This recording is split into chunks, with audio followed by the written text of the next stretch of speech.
Good morning ಎಲ್ರಿಗೂ. ಇವತ್ತಿನ weight ಬಂದಿದೆ 66.60. ಸೊ 67.15 ಇಷ್ಟು ಬಂದಿದೆ. ಆಲ್ಮೋಸ್ಟ್ 1/2 ಕಿಲೋ ಕಮ್ಮಿ ಆಗಿದೆ. So I am happy. Good morning ಎಲ್ರಿಗೂ. ಇವತ್ತು ಶುಕ್ರವಾರ. ಸೊ ಹಾಗಾಗಿ ಇವತ್ತು ವಾಕಿಂಗ್ ಇಲ್ಲ, ಮಾರ್ನಿಂಗು. ಈವ್ನಿಂಗ್ ಜಿಮ್ಮಿಗೆ ಹೋಗ್ತೀನಿ. ಸೊ ಈಗ ಮಕ್ಕಳನ್ನ ಕಳಿಸ್ಕೊಟ್ಟೆ. ಚಿಕ್ಕ ಮಗ ಹೋದ, ದೊಡ್ಡ ಮಗ ಹೋಗಿಲ್ಲ ಇತ್ತು. ಸೊ ಇವತ್ತು ಮಾಡಿದ್ದೀನಿ ಮೇಥಿ ಪರಾಟ.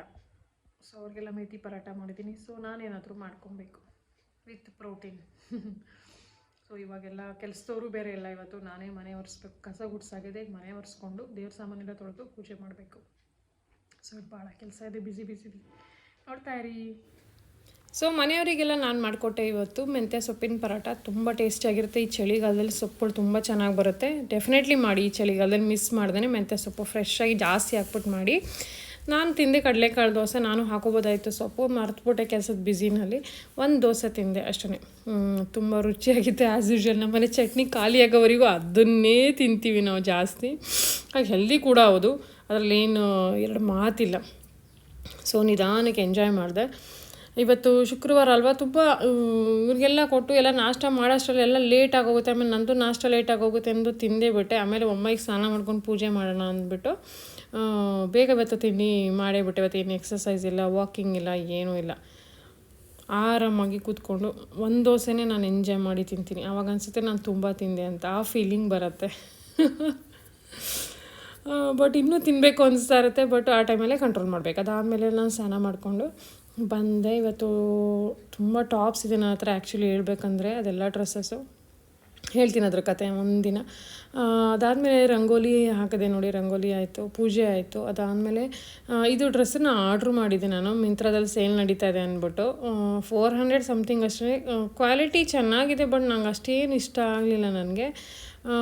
ಇದು ನಾನು ಲಾರ್ಜ್ ಆರ್ಡ್ರ್ ಮಾಡಿದ್ದೆ. ಆ್ಯಕ್ಚುಲಿ ಈಗ ತುಂಬ ಲೂಸ್ ಆಗ್ತಾಯಿದೆ. ನಾನು ಮೀಡಿಯಮ್ಗೆ ಆರ್ಡ್ರ್ ಮಾಡಬೇಕು. ಅದಕ್ಕೆ ಇದನ್ನು ರಿಟರ್ನೇ ಮಾಡ್ಬೋಣ ಅಂದ್ಕೊಂಡು. ಯೂಸ್ ಇಲ್ಲ ಅಷ್ಟೊಂದು. ತುಂಬ ನನ್ನ ಹತ್ರ ಬಟ್ಟೆ ಇದೆ ಆ್ಯಕ್ಚುಲಿ. ಎಲ್ಲ ಕರೋನಾ ಟೈಮಿಂದ ಇರೋದೆಲ್ಲ ಟಾಪ್ಸು ಹೊಸ ಥರನೇ ಇಟ್ಕೊಂಡಿದ್ದೀನಿ ನಾನು. ಜಾಸ್ತಿ ಹಾಳು ಮಾಡಲ್ಲ ನಾನು. ಅದೆಲ್ಲ ಈಗ ಲೂಸ್ ಆಗುತ್ತೆ. ಫಿಟ್ಟಿಂಗ್ ಮಾಡೋಕ್ಕೆ 100 ರೂಪೀಸ್ ತೊಗೋತಾರೆ ಒಂದು ಫಿಟ್ಟಿಂಗಿಗೆ. ಸೊ ಹಾಗಾಗಿ ಯಾವ್ದು ಬೇಕು ಅದನ್ನೇ ಮಾಡಿಸ್ಕೊಂಡು, ಯಾವ್ದು ಬೇಡ ಅದನ್ನೆಲ್ಲ ಕೊಟ್ಬಿಡ್ಬೇಕು ಅಂತ ಅಂದ್ಕೊಂಡಿದ್ದೀನಿ. ಒಂದಿನ ಆ ಕೆಲಸ ಇಟ್ಕೋಬೇಕು ನಾನು. ಪೂರ್ತಿ ಕಬೋರ್ಡು ಎಲ್ಲ ತೆಗೆದು ಫಿಲ್ಟ್ರ್ ಮಾಡಬೇಕು ಅಂದ್ಕೊಂಡಿದ್ದೀನಿ. ಅದಾದಮೇಲೆ ಇದು ಹಾಕ್ಕೊಂಡು ಡ್ರೆಸ್ ಇದು ಮೀಡಿಯಮ್ ಇದೆ ನೋಡಿ, ಫಿಟ್ಟಿಂಗ್ ಕರೆಕ್ಟಾಗಿದೆ. ಅದಾದಮೇಲೆ ಅಡುಗೆಗೆ ತಯಾರಿ, ಪೂಜೆ ಎಲ್ಲ ಆದಮೇಲೆ ಅಡುಗೆ ತಯಾರಿಗೆ ಕೂತ್ಕೊಂಡೆ ನಾನು. ಇವತ್ತು ಮಾಡಿದ್ದೆ ನಾನು ಫಾರ್ ಪ್ರೋಟೀನ್ಗಾಗಿ ನಾನು ಪನ್ನೀರ್ ಮಾಡಿದೆ. ಅದಾದಮೇಲೆ ಒಂದು ಸೊಪ್ಪಿನ ಪಲ್ಯ ಮಾಡಿದೆ, ಮೂಲಂಗಿ ಸಾರು ಮಾಡಿದೆ, ಬೀಟ್ರೋಟು ಎಲ್ಲ ಹಾಕ್ಬಿಟ್ಟು ತರಕಾರಿ ಎಲ್ಲ ಮಿಕ್ಸ್ ಮಾಡಿದೆ ಜಾಸ್ತಿ. ತುಂಬ ಟೇಸ್ಟಿಯಾಗಿತ್ತು ಸಾರು ಕೂಡ. ಹಾಗೆ ಸೊಪ್ಪಿನ ಪಲ್ಯನೂ ತುಂಬ. ಈ ಚಳಿಗಾಲದಲ್ಲಿ ನೀವು ಈ ಸೊಪ್ಪಿನ ಪಲ್ಯ ರುಚಿನೇ ಬೇರೆ. ನೀವು ಬೇಸಿಗೆ ಕಾಲದಲ್ಲಿ ಮಾಡುವಂಥ ಸೊಪ್ಪಿನ ರುಚಿನೇ ಬೇರೆ. ಹಾಗೆ ಈ ಒಂದು ಬೇಸಿಗೆ ಕಾಲದಲ್ಲಿ ವಿಂಟರ್ ಸೀಸನಲ್ಲಿ ಬರುವಂಥ ಸೊಪ್ಪಿನ ಟೇಸ್ಟೇ ಬೇರೆ. ತುಂಬ ಚೆನ್ನಾಗಿ ಆಗ್ತಾಯಿದೆ ಅಡುಗೆ ಅಂತೂ. ಈಗ 2-3 ದಿನದಿಂದ ಸೊಪ್ಪು ಗೊತ್ತಿಲ್ಲ, ನಾನು ಜಾಸ್ತಿ ಇಂಟ್ರೆಸ್ಟಿಂದ ಮಾಡ್ತಾಯಿದ್ದೀನೋ ಅಥವಾ ಸೊಪ್ಪು ರುಚಿಯಾಗಿರೋದ್ರಿಂದ ಚೆನ್ನಾಗಿ ಬರ್ತಾಯಿದೆಯಾ, ಐ ಡೋಂಟ್ ನೋ. ಬಟ್ ಅಡುಗೆ ಎಲ್ಲ ತುಂಬ ರುಚಿಯಾಗಿ ಬರ್ತಾಯಿದೆ. ಎಲ್ಲರೂ ಇಷ್ಟಪಟ್ಟು ತಿಂತಾರೆ. ಸೊ ಒಂದು ಕಡೆ ದಾಲ್ಗೆ ಒಗ್ಗರಣೆ ಹಾಕ್ತಿರ್ತೀನಿ, ಸಾಂಬಾರು ಒಗ್ಗರಣೆ ಹಾಕ್ತಿರ್ತೀನಿ. ಒಂದು ಕಡೆ ಸೊಪ್ಪಿನ ಪಲ್ಯ, ಒಂದು ಕಡೆ ಪನ್ನೀರ್ ಪಲ್ಯ ಮಧ್ಯ. ಸೊ ಈ ಥರ ಎಲ್ಲ ಮಾಡ್ಕೊಂಡು ಆಗೋಗುತ್ತೆ ನನಗೆ ಟೈಮು. ಕೆಲವರು ಅಂತಾರೆ, ನೀವು ಇಷ್ಟೊಂದೆಲ್ಲ ಮಾಡ್ತೀರಾ, ಹೆಂಗೆ ಮಾಡ್ತೀರಾ ಅಂತ. ಐ ಥಿಂಕ್ 1.5 ಅವರ್ ತೊಗೊಳುತ್ತೆ ಅಡುಗೆ ಎಲ್ಲನೂ ಮಾಡಬೇಕು ಅಂದಾಗ. ಸಮ್ಟೈಮ್ಸ್ ಆಗೋದು. ಅದ್ರ ಮಧ್ಯೆ ಕೆಲಸ ಇದ್ದೇ ಇರುತ್ತೆ. ಅಫ್ಕೋರ್ಸ್ ನಮಗೆ ಹೆಂಗಸ್ರಿಗೆ ಬರೀ ಕೆಲಸ ಅಂದರೆ ಬರೀ ಇದೇ ಇರುತ್ತೆ, ಅಡುಗೆ ಮಾಡೋದೇ ಇರುತ್ತೆ. ಇಲ್ಲ, ಬೇರೆ ಕೆಲಸನೂ ಇರುತ್ತೆ. ಡಸ್ಟಿಂಗ್ ಮಾಡೋದಾಗಿರ್ಬೋದು, ಅಥವಾ ಬಟ್ಟೆ ತೊಳೆಗೆ ಹಾಕೋದು, ಉಂಡು ಹಾಕೋದು, ಅದ್ರ ಮಧ್ಯೆ ಮಡ್ಚೋದು, ಅದ್ರ ಮಧ್ಯೆ ಮಕ್ಕಳು ಕೆಲಸಗಳು. ಸೊ ಈ ಥರದ್ದೆಲ್ಲ ಇರುತ್ತೆ ನೋಡಿ. ಕೆಂಪು ಸೊಪ್ಪು, ದಂಟಿನ ಸೊಪ್ಪು ಥರ ಸಿಕ್ತು. ಬಟ್ ನಮ್ಮ ಕಡೆ ಹಳ್ಳಿ ಕಡೆ ಸಿಗುತ್ತಲ್ಲ ಆ ಸೊಪ್ಪು ಬೇರೆ ಲೆವೆಲ್ ಬಿಡಿ, ಅದೇನೇ ಮಾಡಿದ್ರು. ಅದಾದಮೇಲೆ ಅಡುಗೆ ಎಲ್ಲ ರೆಡಿ ಆಯಿತು. ಇದು ನನ್ನ ಇವತ್ತಿನ ಒಂದು ಪ್ಲೇಟ್ ಹೀಗಿದೆ. ಸೊ ಪ್ರೋಟೀನ್, ಕಾರ್ಬ್ಸ್ ಇದೆ, ಫೈಬರ್ ಇದೆ, ಫ್ಯಾಟ್ ಇದೆ, ಎಲ್ಲನೂ ಇದೆ ಇದರಲ್ಲಿ. ಸೊ ಇನ್ನೇನು ಬೇಕಲ್ವ. ಸೊ ಲಾಸ್ಟಲ್ಲಿ ಸ್ವಲ್ಪ ಮೊಸರು ಹಾಕ್ಕೊಂಡು ತಿಂತೀನಿ ನಾನು. ಸೊ ಬಟ್ ಕಂಟ್ರೋಲ್ ಮಾಡ್ತೀನಿ. ಇವನ್ ಇಟ್ ಕಮ್ಸ್ ಟು ಅನ್ನದ್ದು ಅಥವಾ ರೊಟ್ಟಿ ಪಾಟ್ ಆದಾಗ ಅದನ್ನು ನಾನು ಕಮ್ಮಿ ಮಾಡ್ತೀನಿ. ಬಟ್ ಇದ್ರ ಒಂದು ಟಿಪ್ ಕೊಡೋಕ್ಕೆ ಇಷ್ಟಪಡ್ತೀನಿ ನಾನು. ಫಸ್ಟ್ ನೀವು ಊಟ ಸ್ಟಾರ್ಟ್ ಮಾಡೋಕ್ಕಿಂತ ಮುಂಚೆ ನೀವು ಮಾಡಬೇಕಾಗಿರೋದು ಸ್ವಲ್ಪ ನೀರು ಕುಡೀರಿ. ನಿಮ್ಮ ಫುಡ್ ಪೈಪನ್ನು ವೆಟ್ ಮಾಡ್ಕೊಳ್ಳೋದು ವೆರಿ ಇಂಪಾರ್ಟೆಂಟ್. ಒಂದು 10 ನಿಮಿಷ ಮುಂಚೆನೇ ಒಂದು ಅರ್ಧ ಗ್ಲಾಸಷ್ಟು ನೀರು ಕುಡೀರಿ. ಅದು ಭಾಳ ಹೆಲ್ಪ್ ಮಾಡುತ್ತೆ ನಿಮಗೆ ಡೈಜೆಷನ್ಗೆ. ಅದಾದಮೇಲೆ ಫಸ್ಟ್ ಬೈಟ್ ಶುಡ್ ಬಿ ನಿಮ್ಮದು ಫೈಬರ್ ಆಗಿರಬೇಕು. ಅಂದರೆ ವೆಜಿಟೇಬಲ್ಸ್ ಫಸ್ಟು ತಿನ್ನಿ, ಎಲ್ಲ ಸಬ್ಜಿನೂ ಒಂದೊಂದು ಸ್ವಲ್ಪ ತೊಗೊಂಡು ತಿನ್ನಿ. ಅದಾದಮೇಲೆ ನೀವು ಅನ್ನ ತಿನ್ನಬೇಕಾ ಅಥವಾ ಪ್ರೋಟೀನ್ ತಿನ್ಬೇಕಾ ತಿನ್ನಿ. ಇದು ಪನ್ನೀರ್ ಆಗಿರ್ಬೋದು, ಚಿಕನ್ ಆಗಿರ್ಬೋದು, ಏನಾಗಿರ್ಬೋದು ತಿನ್ನಿ. ಅದಾದಮೇಲೆ ಅನ್ನ ತಿನ್ನಿ. ಸೊ ಈ ಒಂದು ಫಸ್ಟ್ ನೀವು ವೆಜಿಟೇಬಲ್ ತಿನ್ನೋದು ಇಟ್ಸ್ ವೆರಿ ವೆರಿ ಇಂಪಾರ್ಟೆಂಟ್. ಫಸ್ಟೇ ನೀವು ಅನ್ನನ ಬಾಯಿಗಿಡಕ್ಕೆ ಹೋಗಬೇಡಿ. ಸೊ ನೀವು ಯಾವಾಗ ನೀವು ಫೈಬರ್ ಹಾಕ್ತೀರಾ that helps a digestion a lot. First ನಿಮ್ಮ ಇಂಟೆಸ್ಟೈನಿಗೆ ಹೋಗುತ್ತೆ ನಿಮ್ಮ ಫೈಬರ್. ಸೊ ಅದೇನು ಮಾಡುತ್ತೆ, ನಿಮ್ಮ ಫುಡ್ಗೆ ಡೈಜೆಷನ್ ಮಾಡೋಕ್ಕೆ ಹೆಲ್ಪ್ ಮಾಡುತ್ತೆ. ಫಸ್ಟೇ ನೀವು ಡ್ರೈ ಆಗಿರೋವಂಥದ್ದು, ಅನ್ನ ಆಗಿರೋವಂಥದ್ದು ಅದು ಹಾಕಿದಾಗ ದ ಫಾರ್ಮೇಷನ್ ಆಫ್ ಅಂದರೆ ಗ್ಲೈಕೆಮಿಕ್ ಇಂಡೆಕ್ಸ್ ಏನು ಗ್ಲೂಕೋಸ್ ಸ್ಪೈಕಿಂಗ್ ಆಗೋದು ಕಮ್ಮಿ ಆಗುತ್ತೆ. It's a scientific thing. So always first ವೆಜಿಟೇಬಲ್ನ ತಿನ್ನಿ. ಅದಾದಮೇಲೆ ಅನ್ನ ಆಗಿರ್ಬೋದು, ಪ್ರೋಟೀನ್ ಆಗಿರ್ಬೋದು. ಆ್ಯಕ್ಚುಲಿ ಹೇಳಬೇಕಂದ್ರೆ ಫೈಬರ್ ತಿಂದಾದಮೇಲೆ ಅಂದರೆ ವೆಜಿಟೇಬಲ್ಸ್ ತಿಂದಾದಮೇಲೆ ಪ್ರೋಟೀನ್ ಏನು ಅದು ತಿನ್ನಬೇಕು. ಅದಾದಮೇಲೆ ಅನ್ನ ತಿನ್ನಬೇಕು. ಸೊ ನೀವು ಚೇಂಜಸ್ ನೆಕ್ಸ್ಟ್ ಡೇನಲ್ಲೇ ನೋಡ್ಬೋದು. ಏನಪ್ಪ ಅಂತಂದರೆ ನಿಮಗೆ ಡೈಜೆಷನ್ ಚೆನ್ನಾಗಾಗುತ್ತೆ, ನಿಮಗೆ ಗ್ಲೂಕೋಸ್ ಸ್ಪೈಕ್ ಜಾಸ್ತಿ ಆಗೋಲ್ಲ. This is one tip, just always keep in mind. ಅದಾದಮೇಲೆ ನಿಧಾನಕ್ಕೆ ಊಟ ತಿನ್ನಿ, ನಿಧಾನಕ್ಕೆ ಆಗಿರಿ, ಎಂಜಾಯ್ ಮಾಡಿರಿ. ಅದಾದಮೇಲೆ ನಾನೇನು ಮಾಡಿದೆ, ಮಕ್ಕಳು ನನ್ನ ಮಗ ಬಂದ ಚಿಕ್ಕವನು.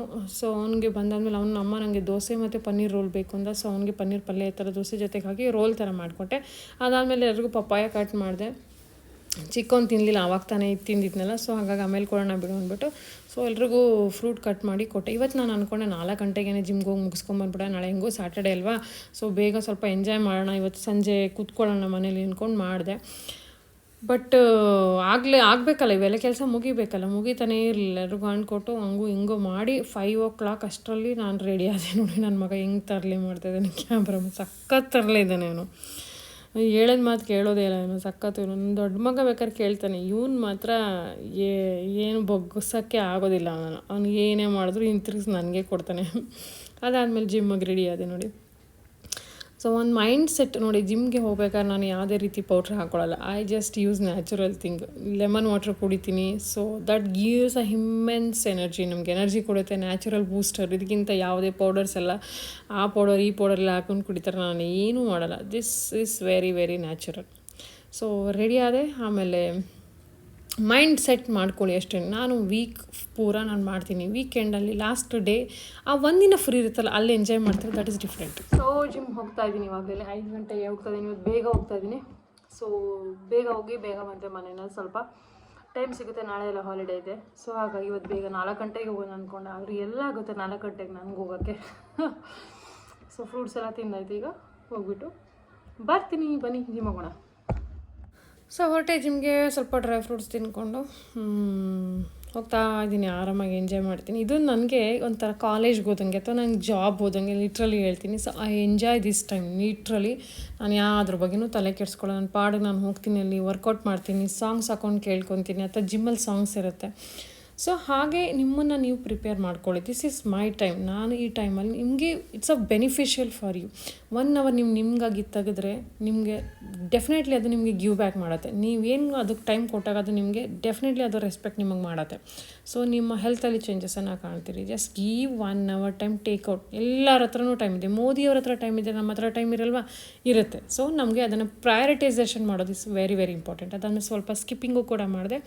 ಮನೆಗೆ ಬಂದೆ, ಐ ಥಿಂಕ್ 6:30 ಅಂದ್ಕೊಳ್ಳಿ. 5 o'clock ಹೋಗಿ 6:30 1.5 hour ವರ್ಕೌಟ್ ಮಾಡ್ಕೊಂಡು ಬಂದು ಮನೆಯಲ್ಲಿ ಸ್ವಲ್ಪ ಇದು ಫ್ರೂಟ್ಸ್ಗಳು ತೊಗೊಂಡೆ. ಅದಾದಮೇಲೆ ಸ್ವಲ್ಪ ಚೂಡಾಯ್ತು. ಜಸ್ಟ್ ಟೇಸ್ಟ್ಗೆ 1-2 ಬೈಟ್ ತೊಗೊತೀನಿ ಅಷ್ಟು, ಜಾಸ್ತಿ ತಿನ್ನಲ್ಲ ನಾನು, ಇಲ್ಲೇ ಹೇಳ್ತೀನಿ. ಸೊ ಅದಾದಮೇಲೆ ಮನೆಯವರಿಗೆಲ್ಲ ಡಿನ್ನರ್ ಕೊಟ್ಟೆ.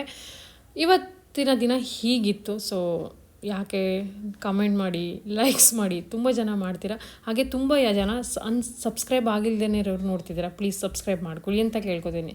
ಸೊ ನಿಮ್ಗೆ ಇಷ್ಟ ಆಗ್ತಿದೆ ಅಂದಮೇಲೆ ಸಬ್ಸ್ಕ್ರೈಬ್ ಮಾಡಬೇಕಲ್ವಾ? ಸೊ ನೀವು ಮಾಡಿದ್ರೆ ನನಗೂ ಕೂಡ ಯೂಸ್ ಆಗುತ್ತೆ. ಸೊ ಆಗ ಮೋರ್ ಕಂಟೆಂಟ್ ನಾನು ನಿಮಗೆ ಕೊಡೋಕ್ಕೆ ಹೆಲ್ಪ್ ಆಗುತ್ತೆ.